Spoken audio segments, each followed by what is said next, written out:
10th पास कर लिया, अब 11th में आ चुके हैं, अब समझ नहीं आ रहा क्या करें।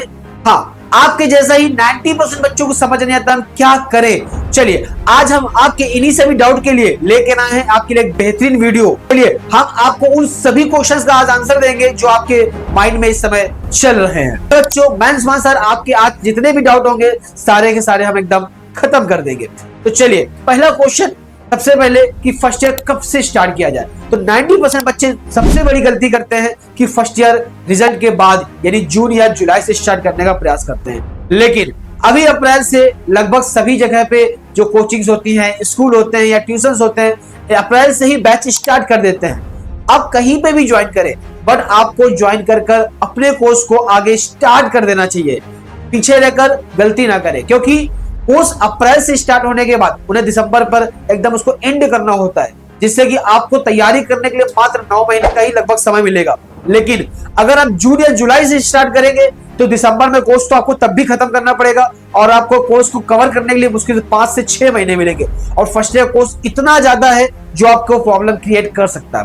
मैं आपको डरा नहीं रहा हूं, जो है इसकी रियलिटी वही केवल बता रहा हूं कि कोर्स वेरी हाई है, बहुत ज्यादा है, आपको उसको कवर करना, उसको डीपली समझने में समय लगेगा।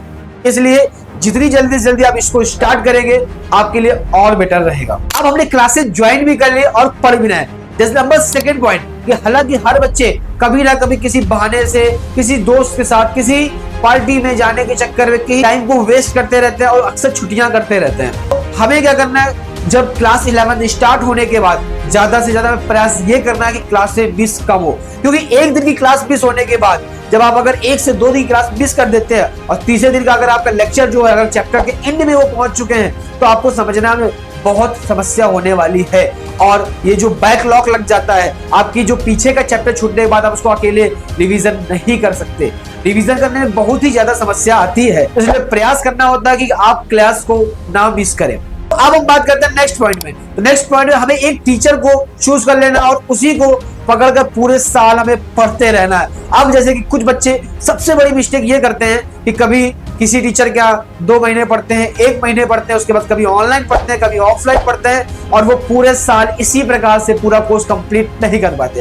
क्योंकि जब आप कहीं नई जगह जाते हैं आपको वहां सेटल होने में, वहां पे चीजों को समझने में और क्या कोर्स चल रहा है, उस कोर्स में कब कितना आप आगे पढ़ चुके, कोई पीछे पढ़ा रहा है, आप अपने पूरे समय को क्या कर देते हैं, वेस्ट कर देते हैं। तो जब कभी कभी कोई चैप्टर वेरी हार्ड होता है, कई बार नहीं समझ में आता है, तो भी आपको वहां रुक कर उसको समझने का प्रयास करना है। कई बार वो चीजें बाकी बच्चों को समझ में आ रही होती है पर हमें समझ में नहीं आ रही है, इसका मतलब आपको रिवीजन करना बहुत जरूरी है। घर में प्रैक्टिस करें तो जिससे क्या होगा, वो जो टीचर आपको पहले सही लग रहा था अब नहीं समझ में आ रहा है तो उसका मतलब आप कहीं ना कहीं अपनी पढ़ाई में कमी कर रहे हैं। तो आप अपनी पढ़ाई को स्ट्रॉन्ग करें और पीछे को चीजों को कवर करते रहेंगे, ज्यादा बेटर रहेगा।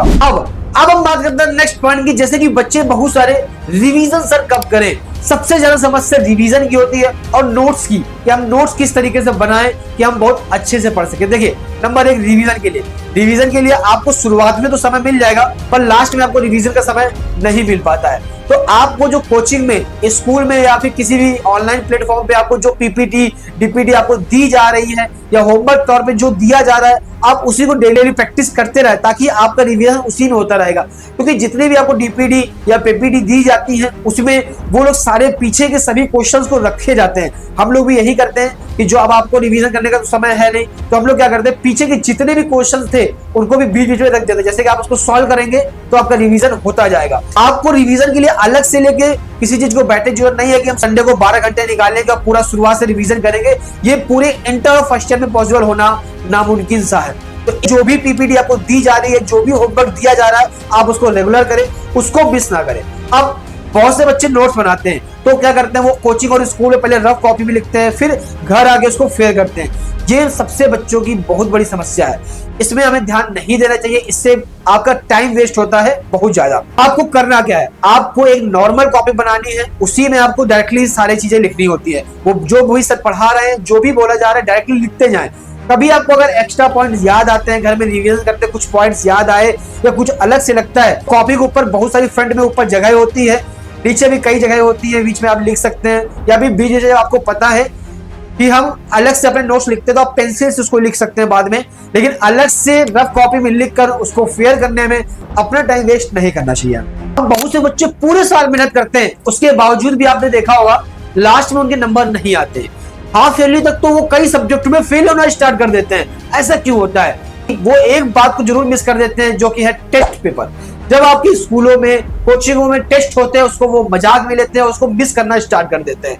जो बच्चे पढ़ने वाले होते हैं, जो अपने आप में अच्छा करना चाहते हैं, आपने उनको देखा होगा, वो कभी भी टेस्ट मिस नहीं करते हैं। और जो ज्यादातर बच्चे कोई ना कोई बहाना करके कि सर मुझे ये चैप्टर पढ़ा नहीं है, मैंने तैयार नहीं किया है, मैं यहाँ चला गया था, किसी न किसी कारणवश उस चीज को मिस करते रहते हैं। तो हमें जितना भी याद हो, थोड़ा से थोड़ा, अगर नॉर्मल कम से कम हमने केवल पढ़ ही रखा है, तो हमें टेस्ट जरूर देना चाहिए। जिससे क्या होगा, प्रैक्टिस हो जाएगी। जब घर जाए तो उसको दोबारा से एनालिसिस करें, तो आपको फिर से वो सारी चीजें आपको याद हो जाएंगी, आप उनको प्रैक्टिस कर सकते हैं। लेकिन छोड़ने से आप पीछे होते जाएंगे। इसीलिए कुछ बच्चे कम समय में ज्यादा अचीव कर लेते हैं और आगे बढ़ जाते हैं, और कुछ बच्चे पढ़ते भी रहते हैं, रेगुलर पढ़ते हैं, तब भी उनका पीछे रह जाते हैं और याद भी नहीं कर पाते, उनको भूलने लगते हैं हर चीज को।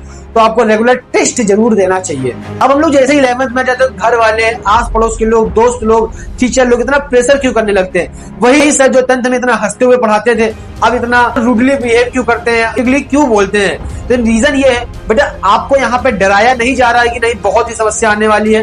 रियलिटी ये है कि वाकई में फर्स्ट ईयर थोड़ा हार्ड है, और आपकी लाइफ डिसाइड करता है, क्योंकि यहाँ से लिए गए आपके फैसले आगे आपके कंपटीशन में भी वर्क करेंगे, जो कि आपको ये डिसाइड करेंगे आपको आगे लाइफ में क्या करना है और क्या बनना है। इसलिए फर्स्ट ईयर में जो भी डिसीजन लें, एक अच्छे तरीके से लें। अगर आपको डिसीजन लेने में किसी प्रकार की समस्या आ रही है, तो आप एक बार कमेंट कर सकते हैं या मुझसे आप एक बार बात कर सकते हैं। अनुसार जो आपकी कैपेसिटी होगी उसके अनुसार जरूर आपको एक आंसर दिया जाएगा। आपको अगर वीडियो पसंद आई हो, अच्छी लगी हो, तो लाइक करें, शेयर करें और सब्सक्राइब करें।